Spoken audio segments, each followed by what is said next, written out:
서울시가 주택 공급 활성화를 위한 재개발 규제 완화 방안을 발표했다는 소식을 전해드린 바 있습니다.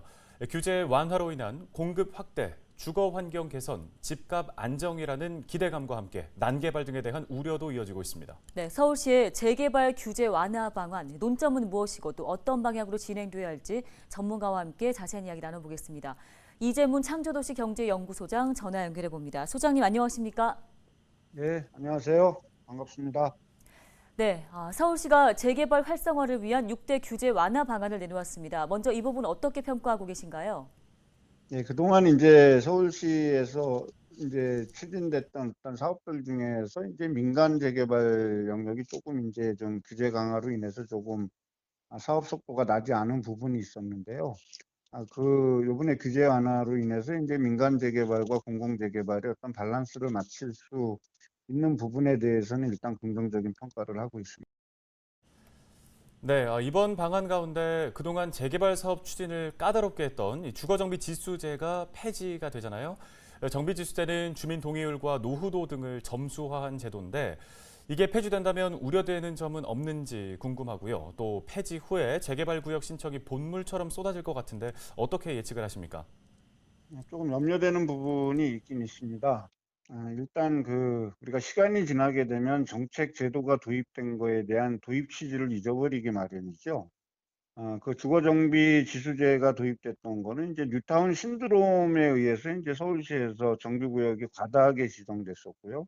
그리고 그 시기와 맞물려서 이제 부동산 시장이 침체됨으로 인해서 주민들이 요구하면서 이제 해제가 된 겁니다. 결국에 구역 지정을 하고 주민들의 요구에 의해서 다시 해제되고 하는 이런 것들이 반복되는 그 과정에서 어떤 진입 장벽을 좀 높여서 좀 제대로 사업을 할 수 있는 사업지들만 좀 인입시키자라는 어떤 취지에서 이제 주거정비 지수제도가 도입이 됐죠. 도입이 됐는데 이제 그러다 보니까 이제 이것이 반면에 이제 또 진입장벽으로 이렇게 작용을 하게 됐다라는 어떤 여론에 의해서 지금 이제 이것을 폐지하게 된 겁니다. 물론 이제 법적 요건은 이제 남아 있는데 그 법적 요건을 가지고서 이제 하게 된다 그랬을 때는 과다 지정이 또다시 문제가 될 수 있기 때문에 잘못하면 사업 진척 속도는 나지 않고 어떠한 구역 지정이 또 과다하게 지정될 수 있는 어떤 우려가 있다라고 저는 보여집니다. 그래서 이거에 따르는 제도 보완이 좀 필요할 거라고 생각합니다. 네, 또 하나의 핵심 키워드가 바로 공공기획입니다. 이제 그동안 자치구가 주도해왔던 재개발 인허가 과정은 줄이고 서울시의 개입을 키우는 방안인데요. 일각에서 해당 지역의 특수성 등은 자치구와 비교해서 서울시가 면밀히 파악하기에는 좀 한계가 있지 않냐 이런 목소리가 나옵니다. 어떤 의견이십니까? 네, 당연히 한계가 있습니다.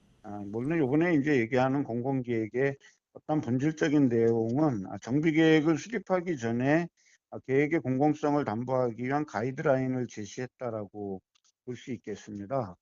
현재 지금 현행 제도에 의하면은 사전 타당성 조사서부터 이제 정비계획 수립까지 약 한 42개월 정도 걸리는데 이거를 공공기획을 전면 도입해서 한 14개월로 줄여서 이제 이거를 하되 이제 주최를 서울시가 해서 하겠다라고 얘기하는데 결국에 지자체와 그 각 해당 그 자치구하고 자치구 주민들의 어떤 의견을 무시할 수 없기 때문에 서울시가 단독으로 업무를 추진한다라기보다는 이제 협업하는 구조로 하지 않을까 이렇게 생각을 합니다.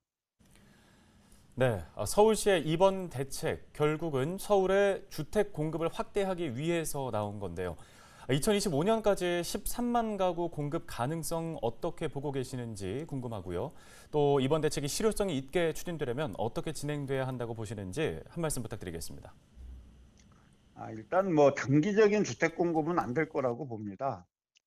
지금 이제 재개발 구역을 새롭게 지정을 해서 주민 동의를 30% 받아서 이걸 2025년까지 재개발 쪽에서 13만 가구를 공급하고 있다라고 하는데 아마 이 공급은 분양까지 가는 데까지 아마 이렇게 만든 어떤 시그널이라고 보는데 이 자체도 제가 생각했을 땐 2025년 이후에나 좀 가능할 거라고 보여지는데요.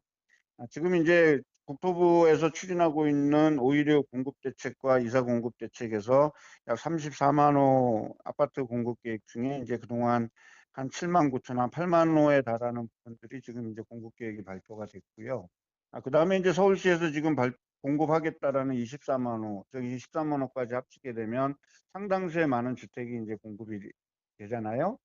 근데 이제 그런 부분이 동시에 추진된다라고 본다라면 중장기적인 주택 공급이 과잉될 수도 있는 여지가 있기 때문에 어떤 지금 이게 몇만 호의 어떤 목표량보다는 국토부 정부에서 발표하고 공급하겠다는 어떤 주택 시그널하고 맞춰서 적정수의 주택을 민간과 공공이 협업 구조로 만들어 나가는 데 방점을 둬야지 민간 공급으로 13만 호 공급을 2025년까지 공급하겠다라는 거는 좀 제가 봤을 땐 과도한 목표라고 보여지고요.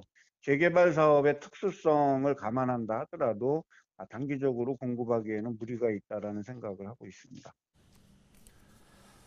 네, 기대감도 있지만 무리한 개발이 추진되지 않도록 속도 조절은 물론 재개발에 따른 원주민 재정착 등의 문제에 대한 보완책도 함께 마련이 돼야 할 것 같습니다. 잘 들었습니다. 지금까지 이재문 창조도시경제연구소장이었습니다. 고맙습니다.